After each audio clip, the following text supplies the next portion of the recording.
बोलो। सर मेरे को एक डाउट है। हाँ बोलो ना भाई। सर जो ये कंपनी होती है जैसे गूगल पे, पेटीएम, फोन पे, हम्म। ये ट्रांजैक्शन करने पे हमें कैशबैक क्यों देती है? ताकि उनकी कंपनीज के ऐप को आप ज्यादा से ज्यादा यूज कर सको। आपको नहीं तो लगता होगा सर। वो खाली हमारा पैसा को इधर से उधर ट्रांसफर कर दे रहे हैं, उनको क्या मुनाफा होता होगा। हाँ। जितनी यूट्यूब है, जितनी भी ऑनलाइन पोडियम है, प्लेटफॉर्म है, इन लोग को पर क्लिक का पैसा मिलता है।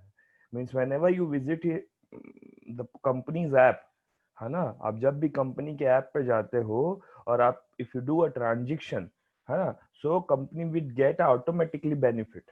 Means company is automatically benefited by the RBI, because they are providing you a service. ऐसा एक सर्विस प्रोवाइड कर रहा है जिससे you can easily transfer your fund from one person to another person अपने होम लोकेशन या sitting location पे बैठ के। आपको अननेसेसरी उसके लिए परेशान होने का जरूरत नहीं, है ना। कंपनी को पर क्लिक का पैसा मिलता है। यूट्यूब में कंपनी कैसे कमाती है? एडवर्टाइजमेंट दिखा के। इतना पैसा कैसे गूगल पे, फोन पे वालों के पास कि आमिर खान और शाहरुख खान और बड़े बड़े हीरो सेलिब्रिटी लोगों को इन लोग अपना ब्रांड इंडोर्सर रखते हैं। तो उसका सिंपल सा रीजन ये है कि जब भी कोई इस पर्सन को देखो, पहला बात तो प्ले स्टोर वाला उनको पैसा देता है भर के। जो गूगल प्ले स्टोर वाला है ना, जहां से तुम लोग ऐप डाउनलोड करते हो, तो हाँ। जब भी कोई एक पर्सन ऐप डाउनलोड करता है तो इनको एक पैसा चार्ज मिलता है। फिर जितने बार उसको यूज करता है उतने बार मिलता है। तो ये सब पेमेंट वॉलेट में इनको अच्छा खासा कमाई है, अदरवाइज इन लोग इन्वॉल्व ही क्यों होते। अच्छा। हम्म। ठीक है सर, समझ आ गया। और किसी का कोई क्वेश्चन?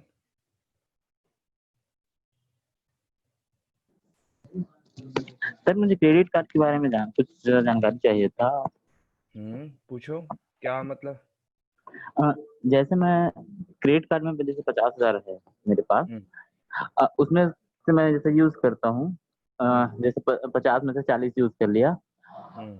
और 45 दिन के अंदर में तो चार्जेस नहीं लगेगा। हम्म। उसके बाद जो चार्जेस है वो 1.6 है चार्जेस जो वो एच। भाई अलग अलग बैंक का ना, अलग अलग है। जैसे कई बैंक में 3.5% भी है। अच्छा, तो जैसे एचडीएफसी में मतलब 1.6 हम्म। का है, तो वो चार्जेस पूरे अमाउंट पे लगेगा कि मतलब हम्म। मंथली का है तो कैसे चार्जेस लगता है ऐसा मैं हम्म। सोच रहा था। ओके, बता रहा हूँ। भाई तुम्हारे क्वेश्चन का आंसर, पहले वाले का मैं एक और आंसर बता दे रहा हूँ। इन लोग ना, जो तुम्हारा ये जो पेमेंट वॉलेट वाले ने क्वेश्चन पूछा था, भाई आपका नाम क्या है? धनेंद्र साहू। हाँ धनेंद्र, एक और चीज ये भी जान लो कि तुम हाँ। जब भी पेमेंट वॉलेट डाउनलोड करते हो, तो जो प्ले स्टोर, धनेंद्र और बाकी लोग भी जान लो, जब भी तुम पेमेंट वॉलेट डाउनलोड करते हो तो पर क्लिक और डाउनलोड और इंस्टॉलेशन का जो खर्चा मिलता है वो तो मिलता ही मिलता है, ठीक है। इसके अलावा या एक चीज आप लोग को पता होगा, जब भी कोई पेमेंट वॉलेट डाउनलोड करते हो, क्या ऑटोमेटिकली आप लोग का पैसा ट्रांसफर होने लगता है क्या? नहीं, क्या करना पड़ता है? बैंक अकाउंट लिंक करना पड़ता है उसके तो बाद। जो बैंक अकाउंट लिंक करते हो ना तुम लोग, जैसे कोई यस बैंक किया, कोई एक्सिस किया, कोई एचडीएफसी किया, कोई एसबीआई किया, और यूपीआई क्रिएट करते हो, है हाँ। ना, तो वो जो कंपनी रहती है पेरेंट बैंक, जिस कंपनी के थ्रू तुम ट्रांजेक्शन कर रहे हो, तो वो क्या करती है, एक प्रकार से वो भी अपनी हिस्सेदारी, क्योंकि देखो उसके पैसे को यूज कर रहे हो तुम लोग, यस बैंक का गूगल पे का पैसा है क्या कोई, उसके पैसे को उठा के तुम गूगल पे के पेमेंट वॉलेट पे लोड कर रहे हो। तो गूगल पे के पास जितने भी पेमेंट वॉलेट में पैसा रहता है, यस बैंक वाला तुमको इंटरेस्ट देता है, गूगल पे वाला देता है क्या? नहीं देता। अगर देता भी है तो जैसे पेटीएम आजकल सेविंग्स इंटरेस्ट देता है, तो बोलता है पेटीएम अकाउंट खुलवाओ। आरबीआई पेटीएम अकाउंट में 8% तक ब्याज देता है, लेकिन तुमको कितना देता है? 4%। तो 4% मुनाफा वहां से कमाया। मर्चेंट बैंकर के साथ टाई अप करके भी ये आपको मर्चेंट, जैसे कि आप यस बैंक का अकाउंट खोला तो यस बैंक इसको कमीशन देगा कि तुम मेरा फंड ट्रांसफर की फैसिलिटी प्रोवाइड करोगे। कि देखो बैंक का ट्रांसफर सिस्टम 24 घंटे फ्री ऑफ कॉस्ट अवेलेबल नहीं रहता, लेकिन जितने पेमेंट वॉलेट है इन लोग 24 घंटा 24/7, आप जब चाहे तब आप पेमेंट वॉलेट से 10 रुपया से लेकर आपके 10 लाख रुपया तक कितना भी ट्रांसफर कर सकते हो। सो वहां से भी इनको कमीशन मिलता है, तो वो भी इनके कमाई का जरिया है, ठीक है। मतलब आप जिस बैंक को भी उसमें इंस्टॉल करवाओगे ना, जिस बैंक को भी लिंक करोगे, वो बैंक भी इनको कमीशन प्रोवाइड करता है या फी प्रोवाइड करता है। और जितना इंटरेस्ट भी वो अर्न कर रहे होंगे वो कंपनी वाले, उसका भी एक सर्टेन परसेंटेज इनको देता है, तो वहां से भी इनकी कमाई होती है। अब आया समझ में? हाँ सर, आ गया। हाँ भाई, क्रेडिट कार्ड का कुछ क्वेश्चन था, उसको फिर से एक बार रिपीट कर दो ना प्लीज। ठीक है। जैसे मेरे पास क्रेडिट कार्ड में 50,000 है, ठीक है। लिमिट है तुम्हारी? हाँ 50,000 हाँ, मतलब वो अप्रूवल आया है ऐसे हाँ ही। भाई। हाँ तो उसमें जैसे मैं 40 यूज कर लेता हूँ, ठीक है। तो उसको जैसे 45 दिन के अंदर में डिपॉजिट करना रहेगा फिर से। हाँ 30 से 45 दिन, मतलब हाँ तुम्हारा ठीक है। बिलिंग 45 दिन। हाँ हाँ, तो जैसे उसमें जो चार्जेस है वो उसके 45 दिन के बाद 1.6 है, तो वो हाँ चार्जेस मतलब पूरे अमाउंट पे लगेगा 40 तक में ना।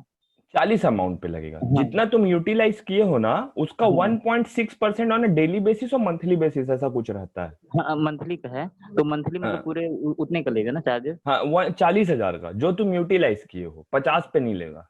तुम 20,000 भी यूज कर रहे रहते ना, और तुम हाँ। मान लो 50,000 का तुम्हारा लिमिट है, तो तुमने यूज किया है 20,000 रुपए, तो तुमको हाँ चार्जेस 20 पे लगेंगे, 50 पे। तो जैसे चार्जेस मंथली का वो चार्ज है, ठीक है, जैसे और मैं सिर्फ चार्जेस ही दे देता हूँ और वो हम्म। बाकी जो पैसा है वो जमा नहीं करता हूँ, तो भी फिर मतलब उसको भी नहीं जमा नहीं करना ही। नहीं नहीं, उसको जमा करना पड़ेगा ना भाई, तुम यूज कर हाँ, चुके हो उस पैसे को। तो जैसे उस तुम पैसे को मैं जैसे दूसरे महीने जमा करता हूँ ऐसा करके नहीं फिर नहीं मतलब नहीं, करना वो चाहिए। हाँ वो चीज का एक प्रावधान ये है कि उन हाँ लोग ना एक बेयर मिनिमम अमाउंट पे कर दो बोलते हैं, हाँ जिसमें उनका चार्जेस का अमाउंट ना लगे तुमको। मतलब मान हाँ लो कि 20,000 तुमने यूज कर लिया हाँ। 50,000 में से, है ना। अब हम्म। तुमको बोल रहा है कि अगर नहीं पे करेंगे सर तो इतना रुपया परसेंटेज के साथ आपका 20,000 22,000 बन जाएगा या 21,000 बन जाएगा। हाँ हाँ if you want to extend your days of limit की पटाओ कितना दिन में, उसको थोड़ा बढ़ाना चाहते हो 45 दिन हम्म के बाद, तो आप 5,000 रुपए फिलहाल के लिए डिपॉजिट कर दो, आपको 5 दिन की और वैधता मिल जाएगी या 10 दिन की और वैधता मिल जाएगी। वो आपको ऑप्शन आता है कि बेयर मिनिमम इतना अमाउंट तो आपने पटाना ही पटाना है। ठीक अच्छा। है, इसमें उनका चार्जेस का अमाउंट नहीं लगता तुमको, और तुमको चूंकि तुम प्रॉपर यूज कर रहे हो, एक अच्छे कस्टमर हो, तो तुमको एक लिवरेज दे देते हैं कि चलो भाई 5 दिन और नहीं सही, तो वो रहता है। ऐसा नहीं कि तुम खाली चार्जेस पटा दोगे तो भाई 20,000 का तो ब्याज उसका चला गया ना, तुमने निकाल लिया 20,000 रुपए उसकी लिमिट में से, तो 20,000 जो तो एक महीना तुम अपने पास रख के यूटिलाइज किए, वो 20 महीना को कहीं और इन्वेस्ट करके कंपनी कमाती है उससे, मतलब उनका ये साइकोलॉजी रहता हाँ हाँ, तो है जैसे ना। मैं, हाँ जैसे एक ईएमआई जैसे अगर वो होता तो ऐसा मैं सोच रहा हूँ कि ऐसा होता है कि नहीं तो तुम ईएमआई के रूप में उसको कन्वर्ट कर सकते हो ना, तुम 6, 3, 12 जितनी भी ईएमआई है उतने के रूप में उसको स्प्लिट कर सकते हो। वहां पे ना नो कॉस्ट ईएमआई का ऑप्शन रहता है ना। तुम अपने क्रेडिट कार्ड में देखना, तुम्हारे वाले में दिया है कि नहीं, हर कार्ड में नहीं रहता, कुछ कुछ कार्ड्स में फैसिलिटी रहती है, तो तुम उसको ईएमआई में तोड़ सकते हो। जैसे 40,000 तुमने यूज कर लिया है ना, और तुम हाँ चाहते हो कि मैं 6 महीना में चुकाऊंगा, तो हाँ 40,000 डिवाइडेड बाई 6 कर दो, उतनी की अच्छा तुम्हारी ईएमआई बन जाएगी। अच्छा 3,000 3,500 रुपया महीने का आएगा। नहीं यार, हाँ, 50,000 ज्यादा तुम्हारा ज्यादा ज्यादा आएगा, ज्यादा 5,000 के आसपास आएगा, 5 अट्ठे 40, वही हाँ करीबन करीबन तुम्हारा 5,500 के आसपास आएगा। तो तुम अच्छा। वैसा ईएमआई बनवा देना, तो यूज हो फिर जाएगा तुम्हारा। अच्छा, तो उसमें इंटरेस्ट के साथ में रहेगा ना ईएमआई तो, कि नहीं रहेगा? इंटरेस्ट मतलब तुमको कोई ब्याज नहीं मिलेगा, है नहीं ना। नहीं, और उनको वो तो लेंगे ना, जैसे वो ऐसा वो करेंगे नहीं, वो दो तरीके का ईएमआई होता है, वही तो बता रहा हूँ। अच्छा। एक ईएमआई होता है जिसमें तुमको 14 से 13% ब्याज देना हाँ महीने का। एक ईएमआई होता है जिसको नो कॉस्ट ईएमआई बोलते हैं, जिसमें आपका सिर्फ प्रिंसिपल अमाउंट आपको देना पड़ता है, कोई भी प्रकार का अन्यथा चार्जेस। आजकल तुम लोग देखते नहीं हो क्या, फोन बिकता है नो कॉस्ट ईएमआई में? कोई लिया है आप में से फोन नो कॉस्ट ईएमआई में? हाँ, दिखता है सर, फाइनेंस। हाँ, जैसे बजाज कार्ड बजाज हो गए, बजाज फाइनेंस क्या बोलता है, एक तो कार्ड बनवाओ मेरे से, हाँ कार्ड बनवाओ और जाके फोन खरीद लो। कार्ड बनवाने के जो चार्जेस है वही भर देना पड़ेगा, नो कॉस्ट ईएमआई के तहत आपको 1 रुपया, मान लो 32,000 का फोन है तुम, ठीक है, 32,000 का तुम फोन परचेस करते हो तो 30,000 के फोन को अब वो ना 6 महीना में डिवाइड कर देगा या 9 महीना का ईएमआई, ज्यादा से ज्यादा 12 महीने से ज्यादा का नहीं देता, ठीक है।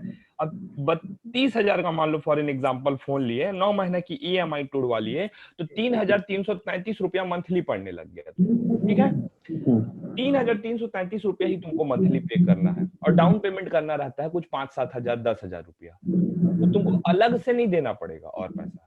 लेकिन इंटरेस्ट वाले में करवाओगे तो तुमको ब्याज भी देना पड़ेगा, तो वो कंपनी टू कंपनी वेरी करता है, ठीक है। ठीक है सर। हाँ, और किसी का कोई क्वेश्चन? सर बैंक वाले अपने से पैसा काटते हैं क्या? बैंक वाले अपने से पैसा काटते हैं क्या, मतलब किस चीज में मैडम? मेरा पैसा बहुत सारा कटा है, 3,000 हाँ तो करीब। आप, अच्छा और आपका अकाउंट कहाँ है? बालको स्टेट बैंक ऑफ इंडिया। हाँ, और आपको मिनिमम मेंटेनेंस 3,000 रुपया रखना है अपने अकाउंट में, पता है? हाँ तो पता है। आप रख रही हैं? हाँ है मेरे में। आपके में 3,000 कब से है? 3,000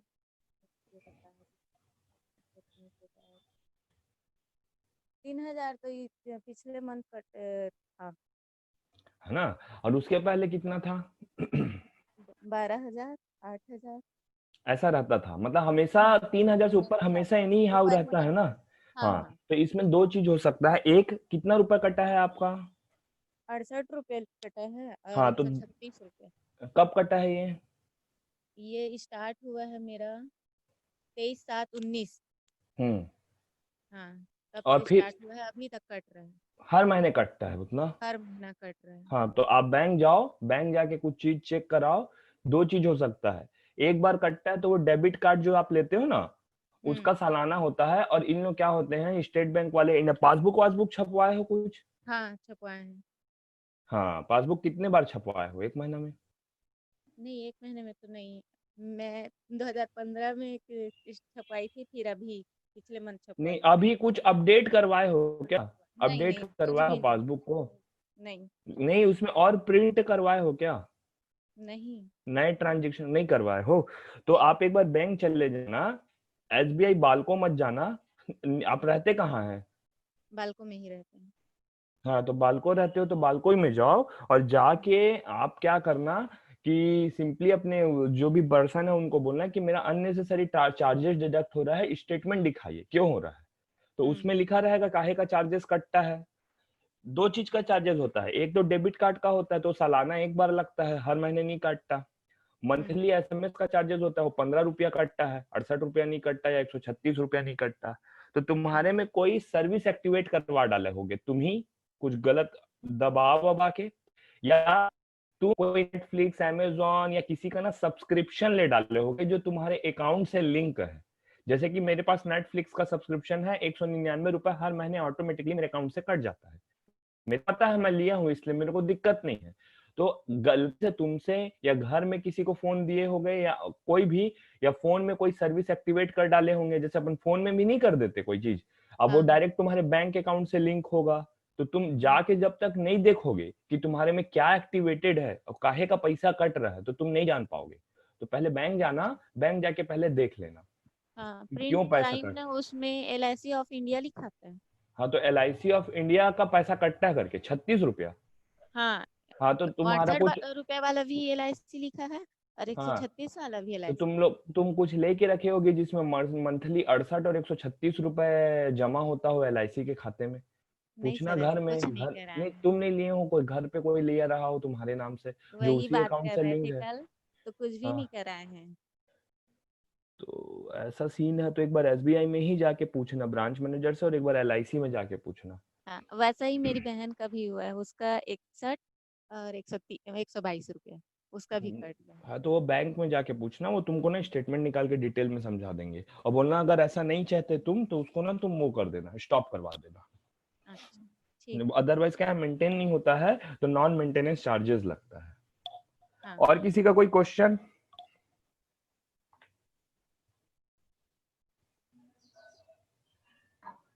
सर, हाँ भाई बोलो। मेरा बैंक ऑफ बड़ौदा में अकाउंट है और मैंने भी कुछ महीनों पहले, पिछले 2 महीने यानी कि समझ लो जुलाई में मैंने पूछा था बैंक ब्रांच जाकर कि मिनिमम बैलेंस कितना मेंटेन करना है, क्योंकि मेरा 2 से 3 बार जो है चार्जेस कट चुके थे। ठीक है, मैंने कस्टमर के उसके बात भी की थी, तो उन्होंने बोला था कि मिनिमम बैलेंस का मेंटेन नहीं हो रहा, चार्ज कट है।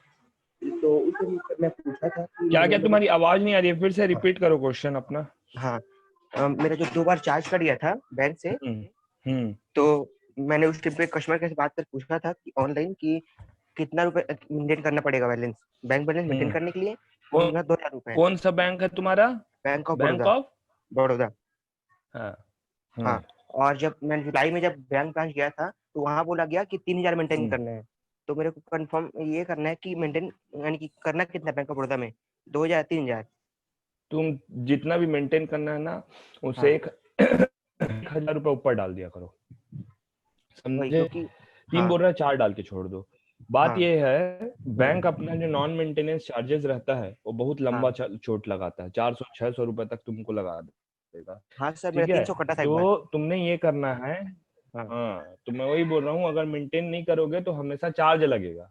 ठीक है, तो तुम, जहां तक मेरा दिमाग मेरे को पता है, मेरे को बोला, मैं जितना जान रहा हूँ 2000 रुपए मिनिमम मेंटेन करना है बैंक ऑफ बड़ौदा में, जी। जितना मेरा नॉलेज है ना। जी। अब एसबीआई ने 3 किया, तो मे भी हो सकता है उन्होंने भी बढ़ा के 3 कर दिया हो, क्योंकि वो भी नेशनलाइज बैंक है। लेकिन बैंक ऑफ बड़ौदा में आपने 2000 रुपए मेंटेन करना है मोटा मोटा। अब अगर उस अमाउंट को आप मेंटेन नहीं करोगे तो नॉन मेंटेनेंस चार्जेस 3-4 हजार रुपए ऊपर रख के छोड़ दो, आपको कभी चार्जेस नहीं लगेगा, आपको परेशान होने का जरूरत नहीं है। जी सर, ठीक है। क्योंकि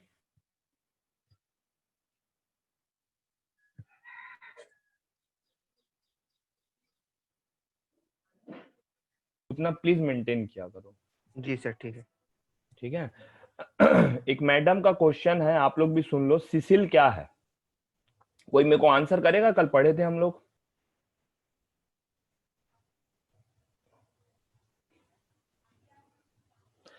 मैम आप सुन पा रहे होंगे, सिसिल का है, आप अनम्यूट कर सकते हैं। Corporation of India limited. हाँ, अनम्यूट कर लीजिए, मैं बता रहा हूँ। देखो, सिसिल क्या होता है, 2001 में आरबीआई ने एक यूनिफॉर्म प्लेटफॉर्म बनाया, यूनिफाइड प्लेटफॉर्म बनाया। अब हम लोग मनी मार्केट इंस्ट्रूमेंट्स पढ़े थे, हम कैपिटल इंस्ट्रूमेंट्स पढ़े थे, इवन डेट मार्केट इंस्ट्रूमेंट्स पढ़े थे। मनी मार्केट इंस्ट्रूमेंट्स में क्या क्या आता है बताओ आप लोग?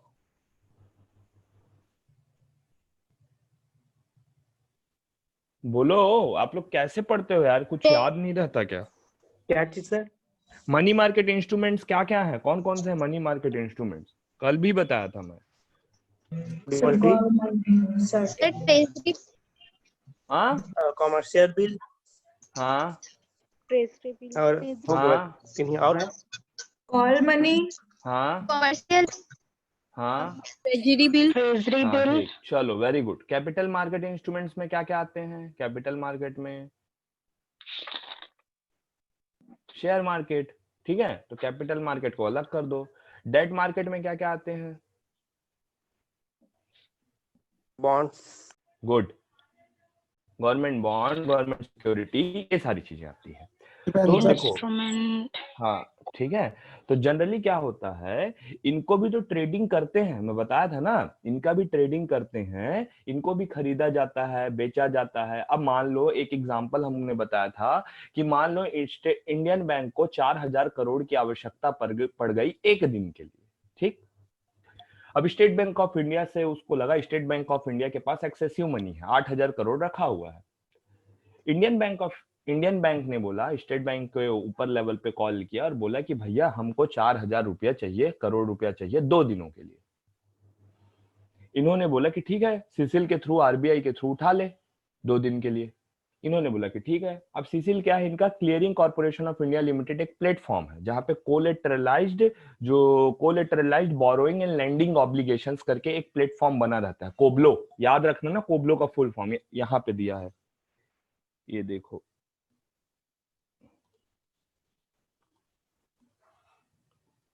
ये वाला, ठीक है। सो उसके थ्रू इन लोग क्या कर लेते हैं, 1 से 2 दिन के लिए। कॉल मनी कब होता है? जब 1 दिन के लिए उठाते हैं। नोटिस मनी कब होता है? जब 2 दिन के दिन के लिए उठाते हैं। टर्म मनी कब होता है? जब 14 दिन से लेके 1 साल के लिए पैसा उठाते हैं। तो स्टेट बैंक ऑफ इंडिया से इंडियन बैंक ने पैसे ले लिए उधार 2 दिन के लिए। जिस पोडियम के थ्रू लेंगे, जिस मोड से लेंगे, या देखो शेयर मार्केट में हम लोग ट्रेडिंग किसके थ्रू करते हैं, कोई बताओ तो, किसके थ्रू करते हैं? डीमैट एंड ट्रेडिंग अकाउंट के through. Demat and trading account के थ्रू। Very good. तो वैसे ही अपने को अगर मनी मार्केट इंस्ट्रूमेंट्स को खरीदना बेचना है, या गवर्नमेंट बॉन्ड और गवर्नमेंट सिक्योरिटीज को खरीदना बेचना है, तो हम लोग सीसीएल के थ्रू करते हैं। उसमें एक ऑप्शन रहता है कोलेटरलाइज्ड बोरोइंग एंड लेंडिंग ऑब्लिगेशंस, जिसको कब लाया गया था? 1 अप्रैल 2001 में लाया गया था। सीसीएल को सेटअप किया गया था आरबीआई के द्वारा मनी मार्केट और डेट मार्केट इंस्ट्रूमेंट के खरीद बेच के लिए। तो वहां के थ्रू हम लोग, मैडम जो आपका क्वेश्चन था, हम लोग खरीदते हैं, इसलिए इसका सेटअप किया गया है।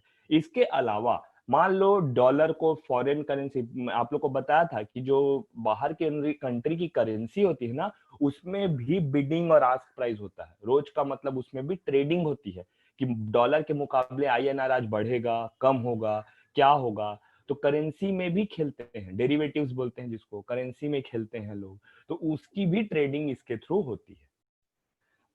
आई होप आपका क्वेश्चन शायद क्लियर हो, और मतलब आंसर्स क्लियर हो। नाम है आपका सुनिधि। सुनिधि मैम, आप आंसर दे सकते हैं अनम्यूट करके। जी सर, हो गया क्लियर।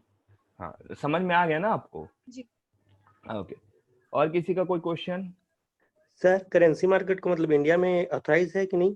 ऑथराइज है, both Authorized. Spot and forward segment में होता है। स्पॉट एंड फॉरवर्ड सेगमेंट मतलब समझो, अब तुम लोग पूछे हो तो अभी एक तुम्हारे सेटअप में नहीं है, कोर्स में नहीं है, बट जान लो करेंसी मार्केट में कैसे होता है ना। आज का प्राइस है, मान लो फॉर एन एग्जांपल मैं किसी के नाम से बात करता हूँ, यहाँ पे कोई रितिका जी हैं, रितिका देवांगन, उन्होंने बोला कि मैं आज डॉलर को 70 रुपया के दाम पे खरीदूंगी, 70 रुपया के दाम पे खरीदूंगी। वहीं पे मुझे यहाँ पे 70 रुपए में खरीदूंगी। अब कोई नीरज करके आए, नीरज सर बोले कि मेरे को लगता है अभी की जो करेंसी मार्केट को देखते हुए 3 सितंबर को डॉलर का रेट 70.50 रहेगा। ठीक है, नीरज बोले 70.50 रहेगा। प्रियंका जी आई और वो बोल दी कि नहीं, मेरे को नहीं लगता 70.50 जाएगा, डॉलर का रेट चला जाएगा 68। मार्केट सिनेरियो इतना गंदा है, इकोनॉमिक्स इतनी घुसी हुई है, हमारी जीडीपी, डॉलर का रेट इंडिया के मुकाबले गिर जाएगा, इंडिया करेंसी ज्यादा अच्छा करेगी। अब एक स्पॉट प्राइस फिक्स किया, नीरज ने अपना बोला, प्रियंका ने अपना बोला, और एक जिनका नाम लिया था उन्होंने अपना बोला। सब ने अपना अपना बिड किया। अब 3 सितंबर को फाइनली फैसला हो रहा है देश की, कंट्री की इकोनॉमिक। तो आपके साथ मिलने वाले इंटरेस्ट भी सेम नहीं हो सकते। किसी कोई आपकी तरह 68 हो जाएगा सोच रहा होगा, प्रियंका की तरह, कोई नीरज की तरह 71 चला जाएगा सोच रहा होगा, कोई आभा की जो बताया था वो स्पॉट्स जो प्राइस है ऊपर नीचे ऐसे हो रहा होगा। उस दिन जो प्राइस रहेगा उस पर बिडिंग हो जाएगी, और उस दिन का जो प्राइस आएगा उसके हिसाब से आदमी मुनाफा या नुकसान कमाता है। जनरली यूएनआर एंड फॉरेक्स एक्सचेंज में ये भी होता है कि आपने सपोज, एक उदाहरण ये हो गया, आपने सपोज फॉरेन जाना है ट्रैवल पे, ठीक है, कोई फैमिली ट्रैवल पे आप जा रहे हो, आप करेंसी को लोड करा रहे हो, अभी से लोड करा रहे हो अपने में, आपको जाना है 1.5 महीने बाद। आप अभी से करेंसी को लोड करा रहे हो, इसलिए लोड करा रहे हो कि आपको लगता है कि 1.5 महीने बाद क्या पता भैया डॉलर का रेट बढ़ जाए, मेरे को एक्सचेंज रेट ज्यादा लगेगा, अभी कम चल रहा है डॉलर, अभी गिरा हुआ है, भैया लोड करा लो, यही प्राइस। तो आप जिस करेंसी को जिस दिन लोड कराओगे, या तो आप उसी दाम पे ले जाओगे। एक अनिश्चितता होती है कि क्या पता कम हो जाए, ये वाला भावना। तो एक आदमी ऐसा भी होता है कि तू बस लोड कर दे, करेंसी एक्सचेंज वाला काम मत करना, जो उस समय मैं जब जाऊंगा तब जो रेट रहेगा तो वो रेट में मेरे को लग जाएगा। तो उस पे भी बिडिंग और वो होता है। तो पूरा करेंसी मार्केट इस पे काम करता है कि आज इतना है, फ्यूचरिस्टिक क्या होगा, फोरकास्टिंग क्या करते हैं लोग कि फ्यूचर में करेंसी का प्राइस क्या होगा, इस पे भी खरीदी बिक्री होती है, और उसके हिसाब से लोग पैसे कमाते हैं, गंवाते हैं। तो इसका नॉलेज मतलब ये बहुत वास्ट सेगमेंट है, ये आप लोग के सिलेबस में नहीं है। फॉरेक्स एक्सचेंज थोड़ा सा बेसिक था जो मैं बता दिया, ये भी अभी है नहीं, आगे के चैप्टर्स में है, आएगा तो एक बार और देखेंगे। तो आज जिनका क्वेश्चन था होता है, तो हाँ होता है, हमारे इंडिया में होता है। कोई पढ़ने जा रहा है तो आज से लोड करा के ले जाता है, कई लोग आज ही के रेट में कन्वर्ट करा लेते हैं, कई लोग बस लोड कर देना भाई, उस टाइम मेरा वहां जो प्रिविलिंग रेट चलता रहेगा उसमें मेरी करेंसी अपने आप कन्वर्ट हो जाएगी, तो वो फॉरवर्ड मतलब आगे के डेट का, स्पॉट मतलब आज के ऐसे ऐसे forward, spot, put, call money, notice, ऐसे इसमें भी बहुत से ऑप्शंस रहते हैं। ठीक है, और किसी का कोई क्वेश्चन? पहले क्वेश्चन खत्म कर लेते हैं, फिर I will start with the new chapter. किसी का कुछ भी क्वेश्चन है तो पूछ लो। सर हाँ बोलो। जैसे कि आप बता रहे थे कि मिनिमम बैलेंस वो करना पड़ता है, मेंटेन करना पड़ता है। मेरा अकाउंट पीएनबी में है तो उसमें नहीं करना पड़ता क्या सब में मेंटेनेंस? कर दिया है भाई, सब में 2-3 हजार रुपए डाल के छोड़ तो दो। सर मेरे में तो अभी बहुत दिनों से 1000 से नीचे पड़ा हुआ है, और पहले भी ऐसा होता था, बट मेरे से तो चार्ज नहीं लेता बैंक मेंटेनेंस चार्ज। तुमसे रिश्तेदारी होगा, क्या पता ना। जन धन अकाउंट होगी इसलिए नहीं लेते हैं, सेविंग में लेते हैं। जन धन अकाउंट होगा, सुन क्या है तुम्हारा? नहीं सेविंग होगा तो लेगा ही सर।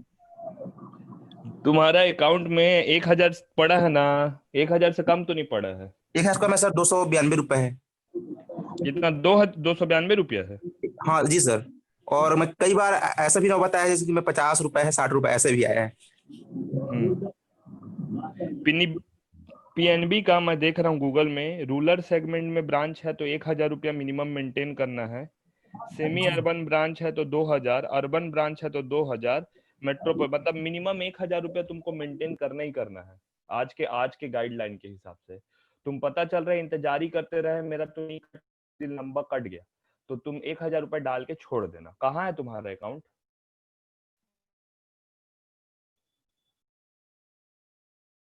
तुम्हारा अकाउंट कहाँ है, कौन से बैंक में, कहाँ है, रतनपुर में सर। रतनपुर रूरल सेगमेंट में आता है भाई। तो तुम 1000 रुपए डाल के मिनिमम छोड़ देना, वेट मत करो कि मेरा चार्ज नहीं कटता तो मैं नहीं रखूंगा पैसा करके। तुम प्रॉपर उसको या तो यूज कर रहे होगे, डालते रहते होगे, निकालते रहते होगे हाँ पैसे। जी सर जी, हाँ, ऐसी तो बात है। उसमें मिनिमम एवरेज मंथली बैलेंस तुम्हारा 1000 रुपया आ जा रहा होगा। अच्छा, मिनिमम एवरेज मंथली बैलेंस का ये अर्थ नहीं है कि तुम हमेशा 1000 रुपया रहने ही दो। किसी को 1000 रुपया मेंटेन करना है, किसी एक दिन आदमी ने 10,000 डाल के 5 दिन तक छोड़ दिया, तो फिर 10,000 डिवाइडेड बाई 5, तो मिनिमम एवरेज मंथली बैलेंस कितना आ गया तुम्हारा? 2000 रुपया आ गया 10 दिन का जी। समझे? तो ऐसे में एवरेज बैलेंस कैलकुलेट होता है। ऐसा नहीं कि हर, या तो दो तरीका है, या तो हर दिन 1000 पड़े रहने दो, आपका एवरेज मंथली बैलेंस 1000 आ जाएगा, या फिर किसी दिन आप 20,000 डाल के छोड़ दो, 5 दिन तक देखो ही मत, 1 रुपया निकालो मत, 20,000 डिवाइडेड बाई फिर आपका 30 कर लो, कितना आ रहा है? 20,000 डिवाइडेड बाई 30 करोगे 800-700 रुपए का एवरेज बैलेंस आ गया। तो वैसे ही हिसाब से कैलकुलेट होता है। ठीक है, तो तुम ऐसे ही करते होगे, शायद ट्रांजेक्शन प्रॉपर करते रहते होगे, उस अकाउंट में डालते होगे, निकालते होगे, कुछ दिन छोड़ देते होगे, तो तुम्हारा 1000 रुपया मेंटेन हो जाता होगा। इसलिए तुमको चार्जेस नहीं लगता। कभी ना 2-3 महीने तक जीरो करके देख लेना, तुमको खुद ब खुद चार्जेस लग जाएगा, अगर चाहिए चार्ज लगवाना तो। अच्छा, हाँ ठीक है। एक पर्सन ने मेरे से कुछ दिन पहले पूछा था हायर परचेज क्या होता है, वो नाम मेरे को याद नहीं है, कौन पूछा था?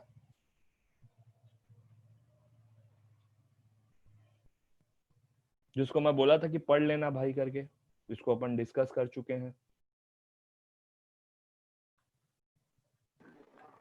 सर ट्रैवल इंश्योरेंस का एक बार बताइए ना। ठीक है बता रहा हूँ। हायर परचेस वाला कोई था, वो एक मिनट बता रहा हूँ। हायर परचेस वाला क्वेरी क्लियर है ना? इतना टाइम नहीं मिलता क्योंकि क्वेरी रिजॉल्व करने के लिए। फिर चलो ठीक, तो ट्रैवल क्या पूछ रही हैं आप? Sir travel insurance. चलो ठीक, मान लो अगर आप अपनी फैमिली के साथ गई कहीं पे घूमने, ठीक है, आपने प्लेस डिसाइड किया कि मैं अपने फैमिली के साथ रोम जाना चाहती हूँ। आप रोम जा रहे हैं। रोम जाने के लिए आपको पहले दिल्ली, मुंबई, कोलकाता, ये तीनों में से या चेन्नई में से एक इंटरनेशनल एयरपोर्ट में जाना पड़ेगा, इवन हैदराबाद और बैंगलोर। अब वहां से जाके आपने फ्लाइट्स कराया, फ्लाइट की टिकट ली, अपने अपना सामान पूरा रख लिया, सब कुछ लेके लगेज वगेज जा रहे हैं, आपका होटल वगैरह सब वहां पे बुक्ड है। ट्रैवल इंश्योरेंस स्टार्ट होता है from entering into the airport to the returning from the wherever place आप जा रहे हैं, वहां से वापस आके जब तक आप इंडियन एयरपोर्ट पे, इंडियन लैंड पे आ नहीं जाते और एयरपोर्ट से निकल नहीं जाते। आप रोम गए और आपके साथ सपोज थेफ्ट हो गया, कहीं रुकी हुई है, चोरी हो गई आपके सामान, सो योर सामान will be cover under this insurance plan. If suppose any happening happened with you, because आपके नॉमिनीज रहेंगे, नॉमिनी आप इंडिया में रह रहे हैं, लेके नहीं गए, या कुछ भी गलत हो गया, कुछ भी बुरा हो गया, सपोज कोई फैमिली गई है, वहां पे ट्रेन क्रैश हो गई, पलट गई, फ्लाइट से जा रहे वो फ्लाइट क्रैश हो गई, या फिर सामान ही चोरी हो गया, या फिर कुछ एक्सपेंसिव चीजें आपने वहां पे खरीदी जिसकी आपके पास प्रॉपर बिल है एंड आपका वो एक्सपेंसिव सामान चला गया, ये सारी की सारी जो भी चोरी चकारी या कुछ अननेसेसरी हो जाना, आपका लगेज गुम जाना, ये सब कुछ ट्रैवल इंश्योरेंस के अंदर कवर होता है। ठीक है। इवन कुछ कंपनियों ने अभी ऐसा चालू किया है कि अगर आप ट्रैवल पे गए हैं और ट्रैवल पे गए हैं, आप घूम रहे हैं, कुछ भी काम कर रहे हैं, किसी भी रीजन से गए हैं, उस दौरान आपके इंडियन हाउस में अगर चोरी हो जाता है या इंडियन चीजों की चोरी हो जाती है तो वो भी कवर होता है। ये नया फिलॉसफी लेके आई हैं कुछ कंपनियां अभी। तो ये सारी चीजें ट्रैवल इंश्योरेंस के अंदर जनरली कंसीडर की जाती है। आई होप आपका शायद आंसर आ गया होगा। तो इसका फिर प्रोसीजर क्या होता है? आपने कुछ नहीं करना है, बैंक में जाना है, जैसे इंश्योरेंस पॉलिसी लेते हैं ना, वैसे ही आपने बोलना है कि सर हमको ट्रैवल इंश्योरेंस लेना है, तो जो भी पर्सन रहेगा आपका ट्रैवल इंश्योरेंस कर देगा। मिनिमम चार्जेस रहते हैं, कौन किन किन किन के नाम से चाहिए, नॉमिनी कौन रहेगा, ये सब बना के हम लोग दे देते हैं। तुम कोई भी इंश्योरेंस प्लान लोगी तो क्या करोगे, इंश्योरेंस एजेंट के थ्रू या बैंक वाले को बोलोगे, वो क्या करेगा, पॉलिसी इशू करके दे देगा, फिर तुमको मंथली ईएमआई पटानी है। Travel insurance one time insurance होता है। गाड़ी का इंश्योरेंस कराते हो ना, कैसे कराते हो, गाड़ी का इंश्योरेंस कराने के लिए पैसा दे दिए, जब आए तुम वहां से, गाड़ी को कुछ हो गया तो तुम क्या करते हो, इंश्योरेंस पेपर ले जाके तुम लोग क्लेम कर लेते हो, क्लेम करते हो तो जितना खर्चा पानी बैठता है उतना पैसा वो लौटा देता है। वैसे ही ट्रैवल इंश्योरेंस आप करा लिए, अब अपने कागज को पकड़े हैं, कुछ नहीं हुआ तो कुछ पैसा डूब गया, लेकिन अगर सपोज कुछ हो गया तो तुम उसके बेसिस पे क्लेम कर सकते हो वापस इंडिया में आके, या जिस भी कंट्री में जो रहने वाले हो तुम। आया समझ में कि नहीं आया? वन टाइम इंश्योरेंस होता है ये, आ गया ना?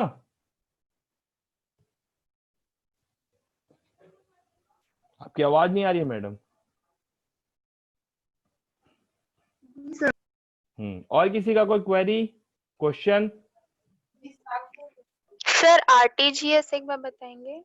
आरटीजीएस जानना है? आरटीजीएस होता है रियल टाइम ग्रॉस सेटलमेंट।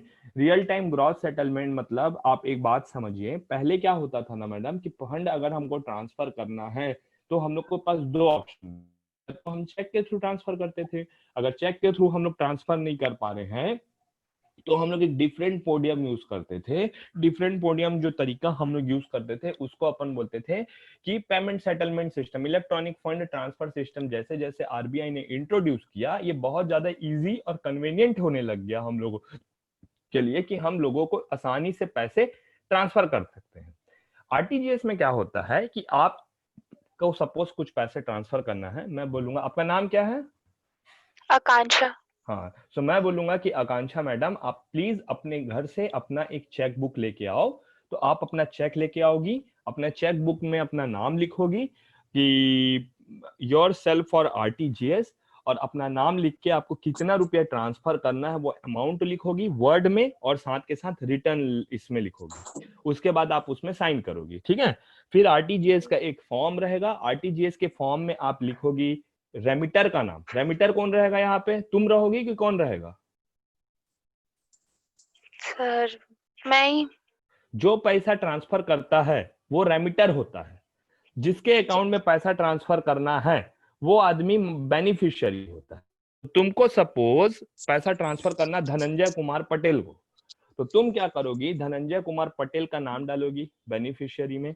उसके बाद तुम उनका अकाउंट नंबर डालोगी, उनका आईएफएससी कोड डालोगी। आईएफएससी कोड में बताया था उस ब्रांच का अपना एक सोल आईडी क्रिएट किया हुआ था, उस ब्रांच की यूनिक आइडेंटिटी है आईएफएससी कोड की, उसी ब्रांच में पैसा डालना है। ये सारी डिटेल्स डालोगी, फिर तुम बैंकर को दे दोगी। सपोज वहां पे मैं बैठा हूं या कोई भी लेडी बैठी है, आप उनको जाके दे दोगी, बोलोगी कि मैडम ये आरटीजीएस को कर दो। वो क्या करेंगी, आपका पैसा को, आपके चेक को स्कैन करेंगी। चेक स्कैन होते साथ विद इन अ मिनट, पहले बैच में वो जब भी लगाएंगी आरटीजीएस के थ्रू पैसा इमीडिएट ट्रांसफर होता है रियल टाइम में, इसका फुल फॉर्म ही है रियल टाइम ग्रॉस सेटलमेंट। तो रियल टाइम में ये सारी चीजें हो जाती है, इसमें कुछ ज्यादा ना वेटिंग पीरियड जैसा चीज नहीं होता। एनईएफटी क्या होता है, थोड़ा वक्त लगता है क्योंकि दिन भर का 11 या 15 बैच में ही पैसा जाता है। जैसे मैं कल बताया था कि 9 बजे पहला बैच, 10 बजे, 11 बजे, 12 बजे, ऐसे करके पूरे रात के 8-9 बजे तक बैचेस रहते हैं। तो उतने बजे तक का आ गया, उसको इकट्ठा करके तो 1-8-1.5 घंटा डिले होता है किसमें, नेफ्ट में, एनईएफटी में, नेशनल इलेक्ट्रॉनिक फंड ट्रांसफर में। आरटीजीएस में आप पैसा दिए, विद इन अ मिनट वो मारेगा बैंकर और आपका पैसा ट्रांसफर हो जाएगा। तो ये पैसे ट्रांसफर करने का एक वे है जो सन 2004 में इंट्रोड्यूस किया गया था आरबीआई के द्वारा इंटर बैंक और इंट्रा बैंक फंड ट्रांसफर के लिए। 2 लाख या 2 लाख से ऊपर, ऐसा नहीं है आप कम अमाउंट नहीं कर सकते, आप बेशक कर सकते हैं, लेकिन 2 लाख तक आप ऊपर के लिए जनरली आरटीजीएस करते हैं। छोटा अमाउंट है तो नेफ्ट करते हैं या आईएमपीएस कर लेते हैं। क्लियर है अब आपको? Yes sir. हाँ, और कोई सर मैडम कोई क्वेश्चन? सर अगर बाय मिस्टेक अकाउंट नंबर थोड़ा सर, गलत हो जाए तो उसका कोई चांसेस रिकवरी का? क्या नाम है भाई आपका? धनंजय कुमार पटेल। हाँ धनंजय, तो क्या बोल रहे हो कि अकाउंट नंबर गलत भर दिए तो चांसेस है क्या रिकवरी का? तो हाँ बेशक चांसेस है।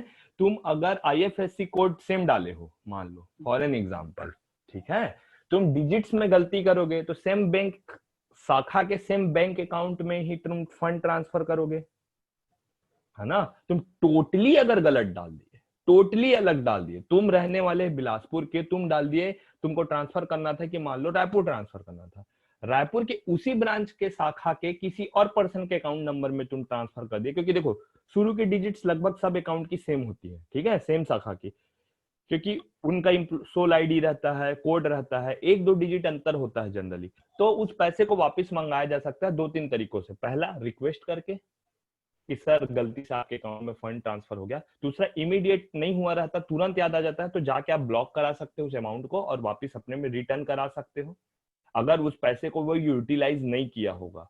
एक बार हमारे बैंक में ये घटना हुई थी, हमने 91,000 रुपए एक जन पर्सन के में ट्रांसफर कर दिया था गलती से। बैंकर से भी गलती हो जाती है, आदमी ही है, तो हो गया था। हमको ट्रांसफर करते 1 सेकंड नहीं हुआ था, उस पर्सन के अकाउंट को हम जस्ट ओपन करके वापस रिटर्न फाइल कर रहे थे, उस पर्सन 91,000 निकाल के ट्रांसफर मार दिया दूसरी जगह। अब उस केसेस में हम लोग क्या करें, गलती किसकी है यहाँ पे, बैंकर की है। तो इसका ये अर्थ नहीं है कि वो पैसे को यूज कर सकता है। As per the banking provision act and banking regulation act 1949 कि if suppose any wrong transaction has been made, आपने पैसे को लीन कर देना है, उसके अकाउंट को लीन कर देना है। So banker has a right to lean his account if suppose a wrong transaction has been happened, है ना। तो हमने उनके अकाउंट को लीन किया, we have try to contact that person, उन्होंने डिनाई कर दिया, मेरे में कोई पैसा नहीं आया है। We are just showing him a statement कि दादा हमसे गलती हुई, हम आपके अकाउंट में पैसे ट्रांसफर कर दिए थे गलती से। उनका कहना है कि जो भी आपने किया that is none of my mistake, मैंने वो पैसे यूज कर लिया and I am not going to give you back. हमने बोला कोई बात नहीं दादा, चलो 91,000 इनके अकाउंट में लीन मारो। लीन मारे, 4 दिन तक अपने अकाउंट को यूज नहीं कर पाए और फिर उनका अकाउंट को जीरो कर दिया। पता है 91,000 तो निकाले, जो 4-6 हजार रुपया था उसको भी निकाल दिया, हमने जीरो कर दिया, लीन कर दिया। ऐसे कंडीशंस पे हम सिर्फ वेट कर सकते हैं, रिक्वेस्ट कर सकते हैं और उसके बाद कमेटी बैठा के उनके खिलाफ रिपोर्ट कर सकते हैं। तो बैंकर सर ऐसे बोलते हैं ना कि मतलब अगर बैंकर से कोई गलती हो जाती है तो फिर बैंकर के अकाउंट से काट लेते हैं पैसा, वो तो कैशियर अकाउंट में होता है वो, और वो केस तुम सही बोल रही हो।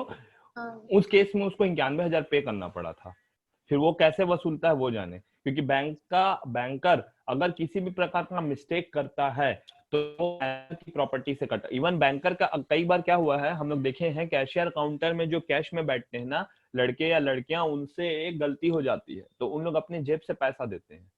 7,000 शॉर्ट हो गया मतलब कम पड़ गया, दिन भर के आने और जाने के ट्रांजेक्शन में मैच नहीं बैठा और 7,000 रुपया कम पड़ गया, तो बैंकर अपने जेब से उसकी भरपाई करता है।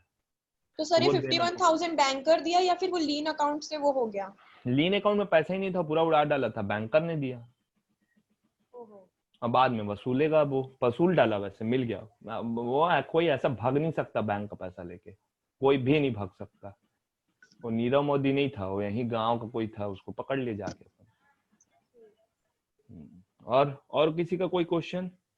सर मंथली 10 तारीख से पहले कोई बैंक में पैसा डालता है तभी उसका ब्याज बनता है क्या? नहीं, ऐसा नहीं है। आप जब डालोगे ब्याज पर डे बेसिस पे कैलकुलेट होता है और क्वार्टरली आप लोगों के अकाउंट में क्रेडिट होता है। क्वार्टरली मतलब हर 3 माह में।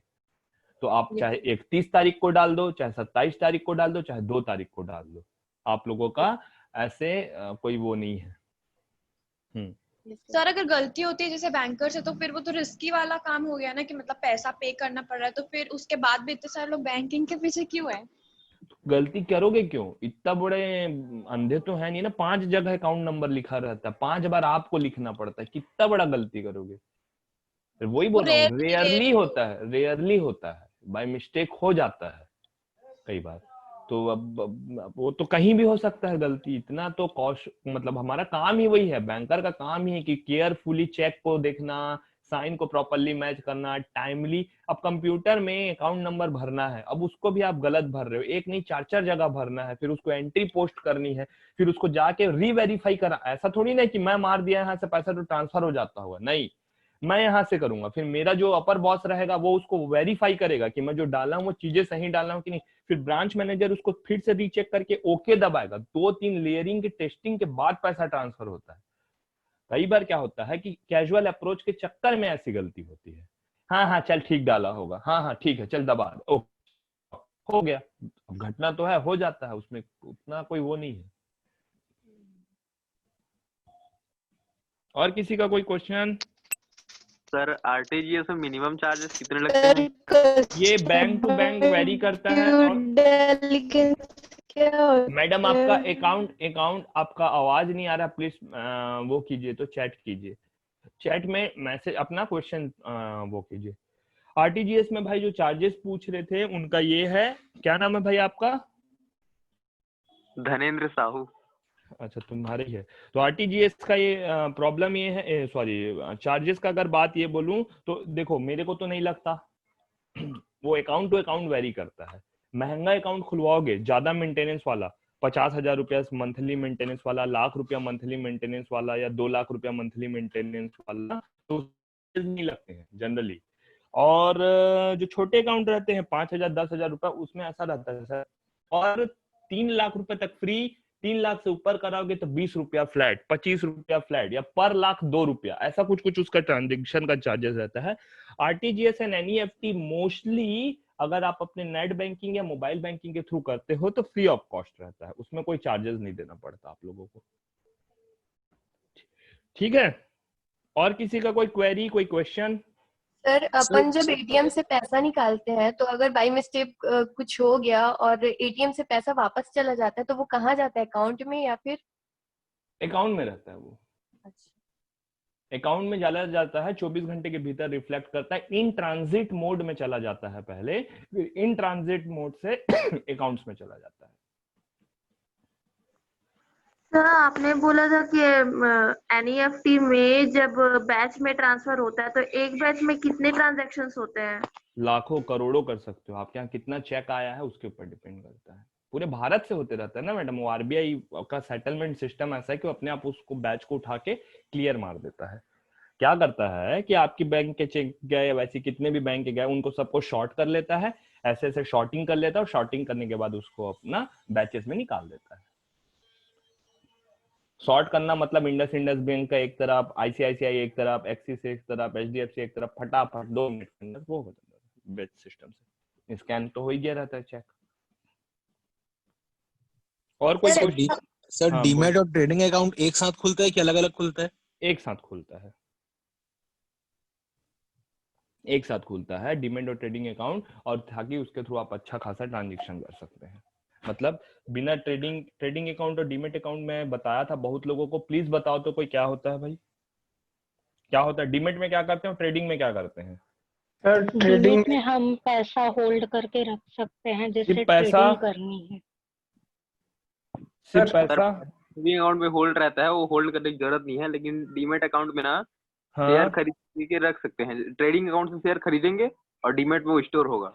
ठीक, वेरी गुड। और बेचेंगे तो पैसा भी डीमैट अकाउंट में स्टोर होगा और ट्रेडिंग अकाउंट के थ्रू बिकेगा। तो खरीदने बेचने का काम को हम लोग ट्रेड का मतलब क्या है? खरीदना बेचना। ट्रेडिंग अकाउंट के थ्रू खरीदते बेचते हैं। डीमैट अकाउंट में आप कोई भी शेयर खरीदोगे तो रखाएगा कहीं ना, तो डीमैट अकाउंट में पड़े रहता है। हाँ सर।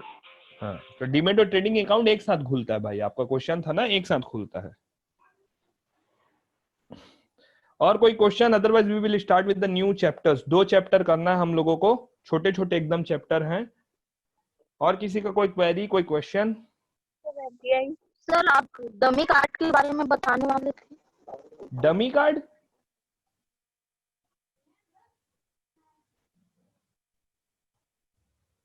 कौन सा डमी कार्ड?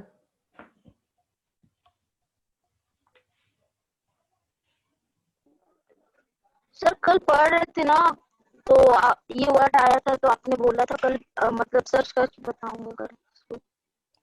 मेरे को याद नहीं आ रहा है, मेरे को एक बार रिपीट करो ना। डमी कार्ड मेरे को याद नहीं आ रहा है। सर प्रीपेड कार्ड्स के बारे में बोल रहे हैं। प्रीपेड कार्ड्स वही होता है मैडम कि आपके ना बैंक वाले आपको कार्ड में कुछ पैसे लोड करके दे देते हैं। आप लोग फोन में अपने, बताया तो था कल, आज बताऊंगा नहीं बोला था, कल ही बता दिया था कि जैसे आप लोग अपने फोन में रिचार्ज कराते हो ना, डीटीएच टीवी देखना है तो टीवी में क्या करवाते हो, डीटीएच का रिचार्ज कराते हो, तो महीना भर चलता है वो। वैसे ही आपको प्रीपेड कार्ड्स में कुछ पैसे लिमिट लोड करके दे दिए जाते हैं, उसको यूज होते तक आप यूज करो, फिर खत्म हो गया, फिर रिचार्ज कराना है कराओ। जनरली बच्चों को देते हैं ये सब कार्ड या गिफ्ट कार्ड, ये सब गिफ्ट कार्ड प्रीपेड कार्ड ही तो होते हैं जिनमें पहले से पैसे लोड करा के दे देते हैं, जितने पैसे की चलते। अब तुम लोग खाना खाने जाते हो, मॉल जाते हो कि नहीं जाते हो आप लोग? जाते हैं सर। मॉल जाते हो फ्रेंड्स के साथ, तो मॉल जाते हो तो फूड जोन से जाके एक कार्ड लेते हो। जी। कार्ड लेते हो तो उसमें 400-500 रुपया देते हो कार्ड के लिए, पैसा डाल दे करके इसमें। वो बोलता है मिनिमम 500 रुपया भराएगा सर। वो क्या है? प्रीपेड कार्ड ही तो है। उसके पास डमी कार्ड पड़ा रहता है, उसमें ना तुम्हारा नाम लिखा है, ना किसी और का नाम लिखा है, ना मेरा नाम लिखा है। जो जाता है उसको 500 रुपया लोड करके दे देता है। कितना लोड करूं पूछता है, आप बोलते हो कि 1000 कर दे, 1000 डाल के दे देगा। 1000 रुपया तक का खाना खाओ, जितना बच गया लास्ट में कार्ड लौटाओ और उतना पैसा वापस लेके आ जाओ। वही तो प्रीपेड कार्ड है। वैसे ही बैंक भी देता है। अब आया समझ में?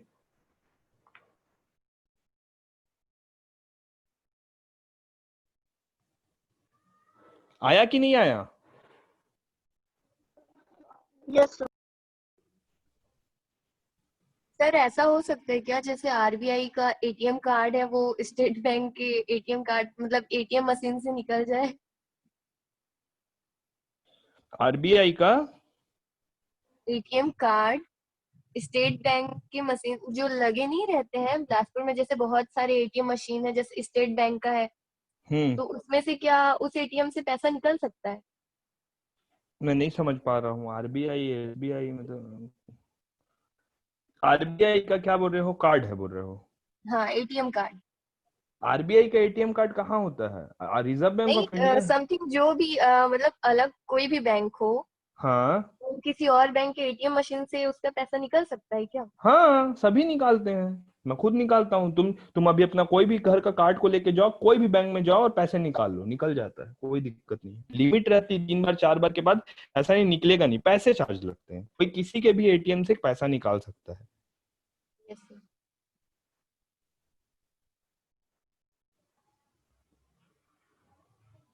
और किसी का?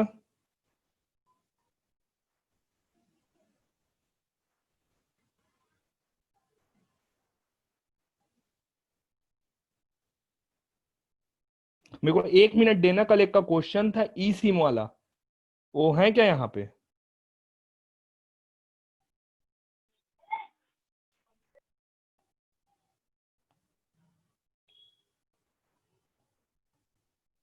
हाँ सर बताइए। ई सिम किसी का क्वेश्चन था, मैं 1 मिनट बता रहा हूँ ना लाइन पे ही, मतलब सुनिए 2 मिनट दीजिए मेरे को।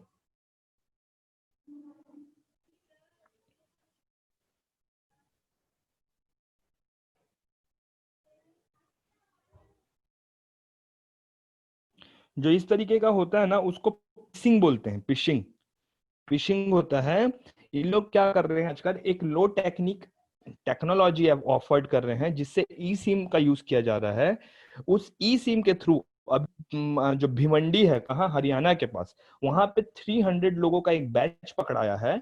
उसमें इन लोग ई सिम के थ्रू क्या कर रहे थे ना, ये फोर्जरी का काम कर रहे थे, फिशिंग का काम कर रहे थे हरियाणा में। जामतारा से इसका कनेक्शन मिला है।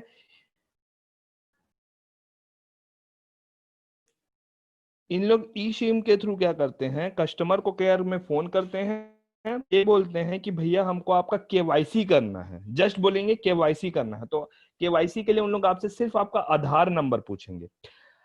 कनेक्शन देखो, आपका फोन नंबर आपके आधार नंबर से कनेक्टेड रहता है, पता है ये बात कि नहीं पता है? हाँ सर पता है। पता सर। ठीक है। हाँ। आपका आधार कार्ड आपके बैंक अकाउंट से कनेक्टेड रहता है। हाँ सर। तो इन लोग अपने सिम को, ऑफिशियली रजिस्टर्ड सिम को इन लोग ई सिम में कन्वर्ट कर लेते हैं।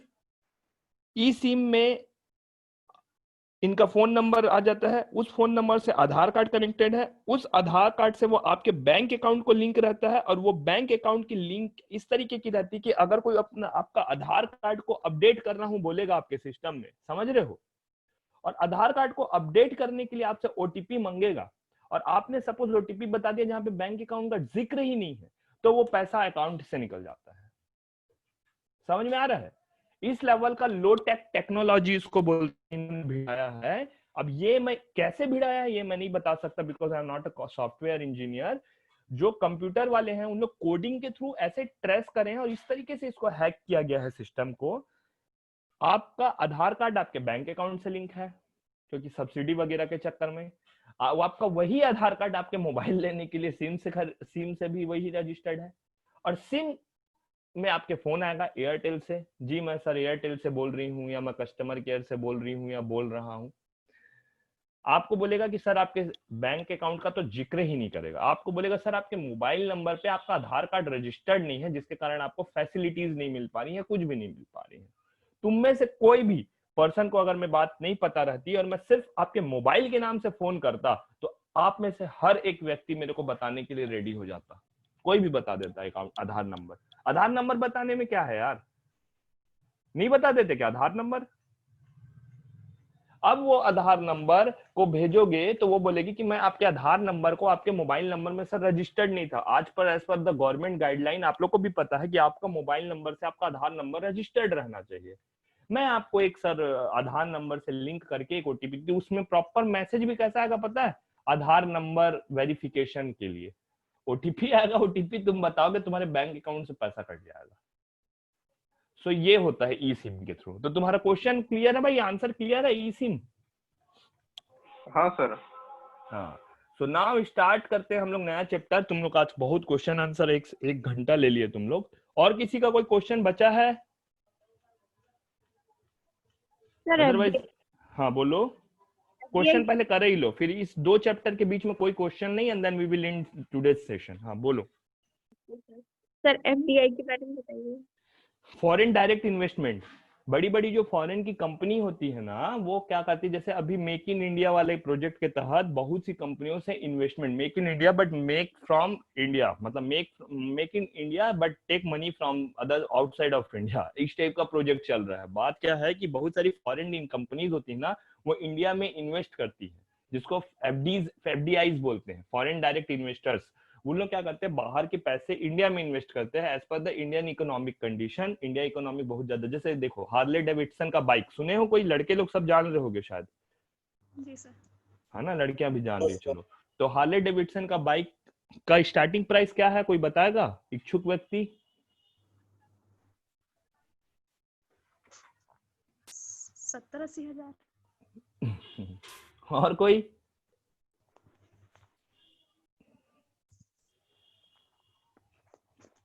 सर 15 से 20 lakh. Harley Davidson bikes start minimum 4,36,000 रुपया का बाइक है, 4,56,000 रुपए का। उसका जो स्ट्रीट सीरीज का बाइक है 750 सीसी, वो आपका 4,36,000 से चालू होता है, 4,56,000 से, वो भी after the price cut. Otherwise it was started with the amount of 5,36,000 rupees, जो सबसे लोएस्ट बाइक है। ठीक है, अब उस बाइक का मार्केट इंडिया में, आज मैं पढ़ रहा था सुबह ही, इसलिए मैं बता रहा हूं अभी तुम लोग को, कि इंडिया में अभी उसका हाईएस्ट, इंडिया में सालाना, पता है तुमको इंडिया में कितनी लाख बाइक चलती हैं? इंडिया में करीबन 17 मिलियन बाइक, 17 मिलियन बाइक चलती हैं यहाँ पे। मतलब इंडिया वर्ल्ड का सबसे बड़ा मार्केट है जहां पे बाइक चलाई जाती है। अगर जितनी बाइक इंडिया में चलती हैं, उसका हाफ का हाफ बाइक भी यूएसए में नहीं चलता, यूनाइटेड स्टेट्स ऑफ अमेरिका में नहीं चलता। इंडिया में टॉप ब्रांड्स हैं हीरो होंडा, जो कि अब हीरो अलग है होंडा अलग है, तुम्हारा यामाहा, तुम्हारा और कौन कौन सा कंपनी है, केटीएम वेटीएम बजाज, है ना, ये है ना, ये सब है। लेकिन टॉप रेंज की बाइक्स में इंडिया में सिर्फ एक ही है, रॉयल इनफील्ड। ठीक है, रॉयल इनफील्ड का मार्केट 2018-19 फिस्कल ईयर में 25% ग्रो किया था और 19-20 में 27% तक ग्रो किया है मार्केट। आज के पिछले साल रॉयल इनफील्ड की 8 लाख बाइक बेची गई थी, 8,25,330 बाइक बेची गई थी उस स्टडी के हिसाब से। जो हार्ले डेविडसन है, अब मैडम आपके क्वेश्चन से मैं कनेक्ट कर रहा हूं ना, प्लीज समझिएगा। हार्ले डेविडसन कहाँ की कंपनी है? यूएसए की, यूनाइटेड स्टेट्स ऑफ अमेरिका की। हार्ले डेविडसन इंडिया को लगा, हार्ले डेविडसन की कंपनी को लगा कि हम इंडिया में मार्केट बहुत जबरदस्त है, बहुत तगड़ा बाइक मार्केट है, 15 मिलियन वहां है, कितने लाखों करोड़ों लोगों के पास बाइक है, इवन हर एक आदमी के पास बाइक है, एक घर में तो 2-2 3-3 बाइक है, हमारे घर में है, तुम लोग के घर में भी होगा, हर आदमी का अपना बाइक, किसी के पास बाइक है, किसी के पास स्कूटी है, होगा, एक घर में एक बाइक तो कंपलसरी है, हर आदमी के घर में। तो और इतना ग्रोइंग मार्केट है, तो हम क्या करते हैं, हम इंडिया में इन्वेस्ट करते हैं और हम एक प्रीमियम सेगमेंट का बाइक लेके जाते हैं।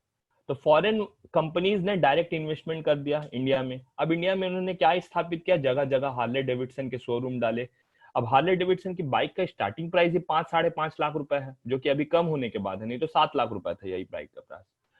तो इन्होंने क्या सोचा कि मैं गांव में डाल दूंगा तो क्या हार्ले डेविडसन का बाइक कोई खरीदेगा, साल में एक तो नहीं बिकेगा, तो चलो टॉप शॉट लोकेशंस में डालते हैं। तो पहले इन्होंने स्टार्ट किया मुंबई से, फिर डाल दिया बैंगलोर में, चेन्नई में, जहां करोड़पति अरबपति, फिर इन लोग थोड़े सब सेगमेंट में आए, थोड़े और छोटे, हैदराबाद में डाला, लखनऊ में डाला, रांची में डाला, रायपुर में डाला, ऐसे छोटे छोटे लोकेशंस पे डाले।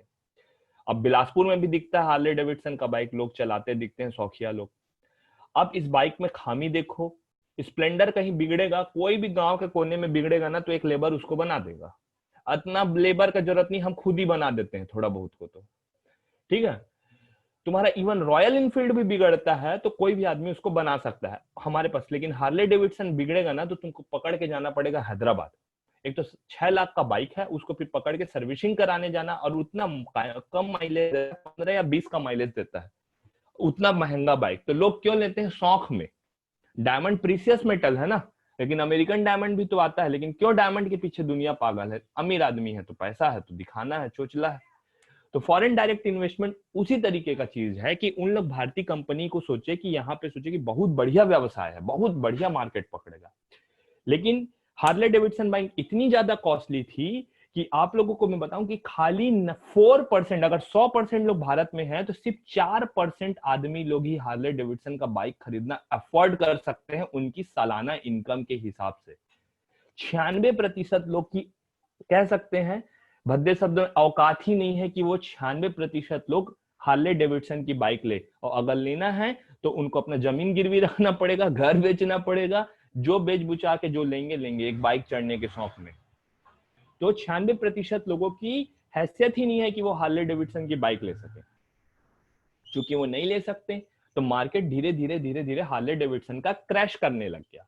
अभी बीच में बहुत रूमर्स आ रहे थे कि हार्ले डेविडसन अपना बाइक कंपनी, मोटर कंपनी पूरा वाइंड अप करेगा, मतलब he will pack all his stores और चलो दादा वापस यूएसए में ही बेचेंगे। जबकि यूएसए में, यूनाइटेड स्टेट्स ऑफ अमेरिका में हार्ले डेविडसन सबसे बड़ा, सबसे अच्छा बाइक।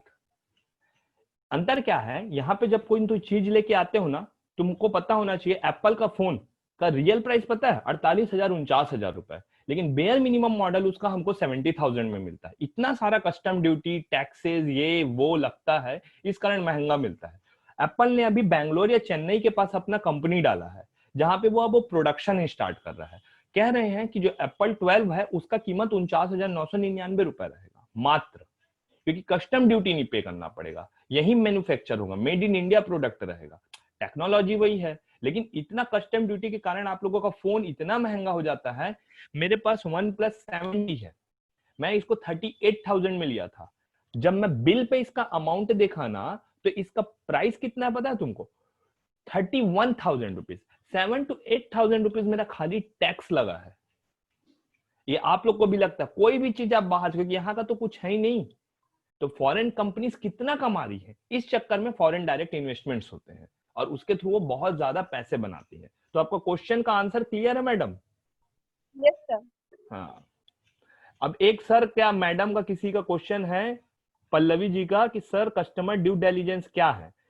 इसमें ये होता है मैडम कि जब, हाँ भाई एक मिनट, ये मैडम मैं कर दूं, इसको कर लेता हूं पहले। ड्यू डिलिजेंस, आप कभी भी किसी कस्टमर का अकाउंट खोलेंगी ना, कल में बैंक में आएंगे पल्लवी जी, तो आपको क्या करना पड़ेगा, उसका आधार लोगे, पैन लोगे, तो उस पैन को, उस आधार को आप अपने कंप्यूटर के थ्रू अपना वेरिफिकेशन करोगे। जैसे नो योर कस्टमर होता है, वैसे know your pan, know your Aadhaar, E link करके एक साइट होता है, ई लिंक करके एक साइट होता है, उसके थ्रू हम लोगों को क्या करना पड़ता है कि उनका ड्यू डिलिजेंस करना पड़ता है। एक मिनट लगा रहा हूं पढ़ा के, है ना, हम लोगों को ड्यू डिलिजेंस करना पड़ता है। तो ड्यू डिलिजेंस जब भी हम लोग करते हैं, तो मतलब आप कस्टमर ने जो चीजें हमको एज अ आधार और पैन प्रोवाइड की है, एज अ डॉक्यूमेंट प्रोवाइड की है, वो कितना वैध है, वैलिडिटी उसकी चेक करते हैं, उसको ही हम लोग कस्टमर ड्यू डिलिजेंस बोलते हैं।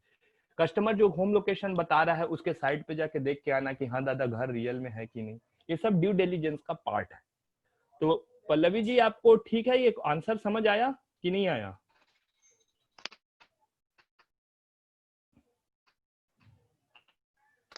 या मैसेज में टाइप कर दो।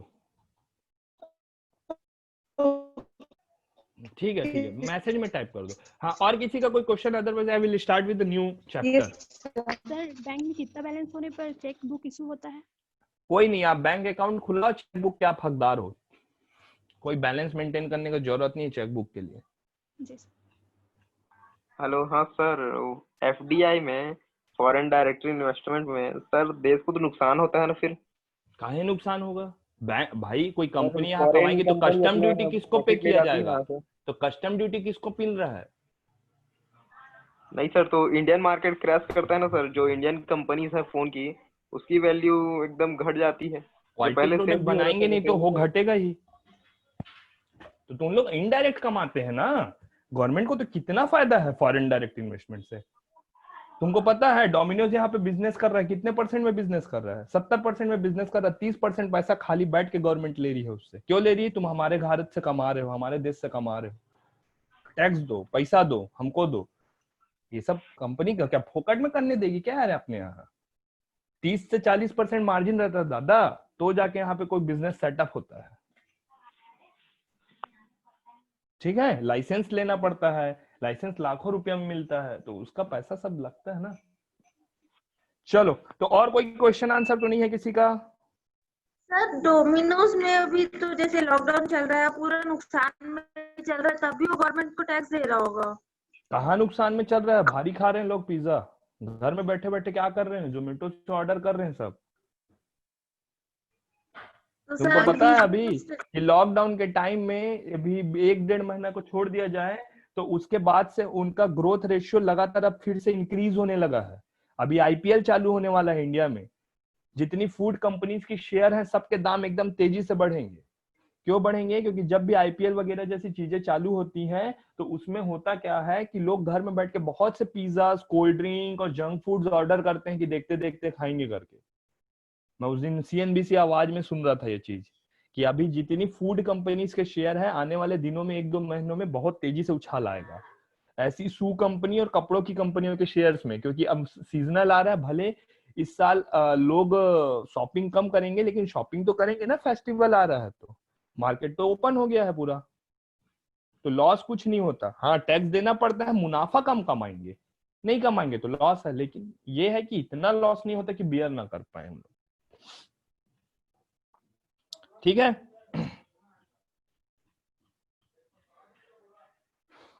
क्लियर है?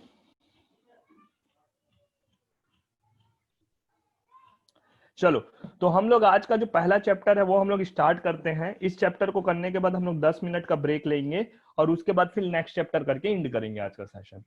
पहला है जो चैप्टर 7 हम लोग पढ़ने वाले हैं, फ्रॉड क्या क्या होता है बैंकिंग ऑपरेशंस में, प्रिवेंटिव विजिलेंस क्या। बहुत स्मॉल यूनिट है, 2 पन्ने का स्लाइड है, इसको सुन लो, फिर हम लोग करीबन 10:20 पे 30 पे ब्रेक लेंगे 10 मिनट का।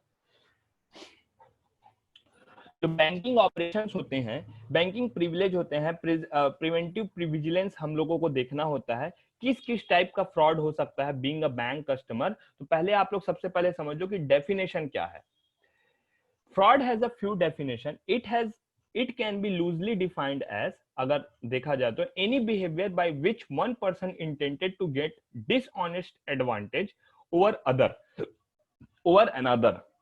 It is an act of omission which is intended to cause wrongful gain to one person and wrongful loss to another, either by the way of concealment of fact or the otherwise.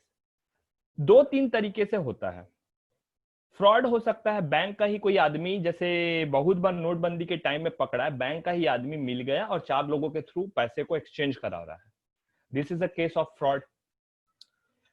इतना रुपए transfer करना था, फर्जी sign मार के, customer का फर्जी sign मारा और फर्जी साइन मार के उसके अकाउंट से बैंकर ने पैसा निकाल लिया। This is a case of fraud. Nirav Modi type का लोन ले लिया और लोन लेने के बाद लोन की ईएमआईज नहीं चुका रहा है, एनपीए पूरे उसकी बढ़ते जा रहे हैं, non performing asset. This is a case of fraud. एक पर्सन को फायदा बनाने के लिए दूसरे पर्सन के अकाउंट से पैसे डिप्लीट कर दिए, कम कर दिए, या रॉन्ग एंट्री मार के दूसरे के अकाउंट में ट्रांजैक्शन करा दिया। This is a case of fraud. So all the cases through which एक पर्सन का बेनिफिट होता है और दूसरे पर्सन का लॉस होता है, या कोई भी ऐसा एक्ट या डाटा की फेरबदल जिसके थ्रू किसी एक के अकाउंट्स में रॉन्गफुली पैसे जाते हैं, रॉन्गफुली पैसे जाने से पर्सन का इंटेंशन जहां पे गलत सिद्ध होता है, इन सब को बैंक की नजर से फ्रॉड कंसीडर किया जाता है। आरबीआई ने फ्रॉड को 2-3 कैटेगरी में डिवाइड किया है। पहला, अगर आप फ्रॉड करते हैं तो पहला होता है miss appropriation and criminal breach of trust. आपने क्या किया, गलत तरीके से डाटा का फेरबदल किया और जो एक ट्रस्ट डेवलप है कस्टमर का, वो आपने ब्रीच किया। ब्रीच करना मतलब तोड़ना, आपने ट्रस्ट तोड़ दिया।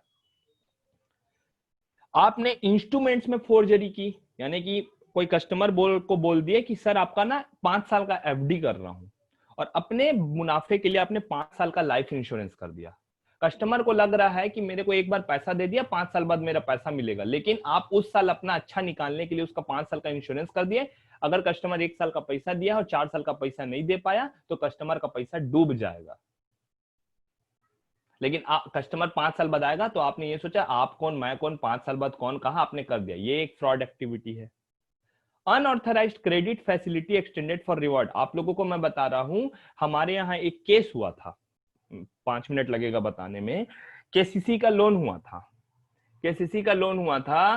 केसीसी समझ गए ना, किसान क्रेडिट कार्ड।